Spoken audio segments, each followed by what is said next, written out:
రేపు హైదరాబాద్ లో ప్రధాని మోదీ పర్యటించనున్నారు. మధ్యాహ్నం 2:50 బేగంపేట్ ఎయిర్పోర్ట్ కు ప్రధాని మోదీ చేరుకుంటారు. బేగంపేట్ నుంచి హెలికాప్టర్ లో హైటెక్ సిటీకి ప్రధాని వెళ్తారు.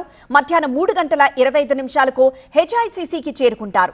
ఇక మధ్యాహ్నం 3:30 నుంచి సాయంత్రం 4 గంటల వరకు వివిధ ప్రాజెక్టులకు శంకుస్థాపనలు, ప్రారంభోత్సవాలు చేస్తారు. ఇక 4:15 నుంచి 4:45 వరకు సింధు హాస్పిటల్ ప్రారంభోత్సవ కార్యక్రమంలో పాల్గొంటారు. సాయంత్రం 5:10 రోడ్డు మార్గం ద్వారా బేగంపేట్ ఎయిర్పోర్ట్ కు ప్రధాని చేరుకుంటారు. 5:15 నుంచి 6:15 వరకు రెస్ట్ తీసుకుంటారు. సాయంత్రం 6:20 బేగంపేట్ నుంచి రోడ్డు మార్గంలో పెరేడ్ గ్రౌండ్ కు బయలుదేరతారు. ఇక 6:30 నుంచి 7:30 వరకు పెరేడ్ గ్రౌండ్ లో బహిరంగ సభలో ప్రధాని మోదీ పాల్గొంటారు.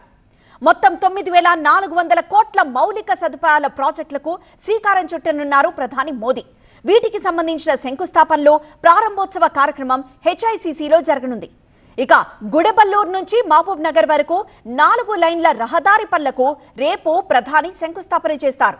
అలాగే జహీరాబాద్ ఇండస్ట్రియల్ ఏరియా అభివృద్ధికి శంకుస్థాపన చేయనున్నారు. కాశీపేట, విజయవాడ మల్టీ ట్రాకింగ్ లో భాగంగా వివిధ విభాగాల పనులు ప్రధాని మోదీ జాతికి అంకితం చేస్తారు. వరంగల్లో పిఎం మిత్ర పార్క్, హైదరాబాద్ మల్కాపూర్లో ఇండియన్ ఆయిల్ కార్పొరేషన్ కు సంబంధించిన గ్రీన్ ఫీల్డ్ పిఓఎల్ టెర్మినల్ ని ప్రారంభిస్తారు. కాశీపేటలో రైల్ బైపాస్ లైన్ ను ప్రారంభిస్తారు.